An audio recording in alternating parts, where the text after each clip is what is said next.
Ahoj, zdravím z Obytňáku ze severu. Jsme zase o něco severněji než minule.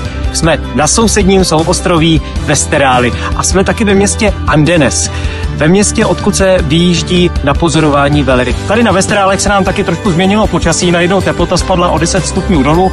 Ráno nás probudila poměrně velká mlha, ale teď už nám zase svítí sluníčko. Jinak spali jsme na úplně úžasném místě, kde bylo pouze pár lidí, byla tam písečná pláž a bylo jinak úplně opuštěné, teda kromě těch ovcí, které nám zvonily na poplach celou noc. Nicméně tady noc vlastně ani není, protože tady opravdu svítí slunce 24 hodin.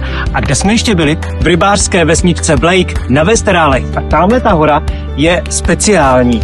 A speciální je tím, že na ní žijí papucháci. To jsou ptáci, kteří připomínají papoušky, mají takový červený velký zobák. Byli jsme taky v městečku Kabelvak, což je bývalé správní město Ofot.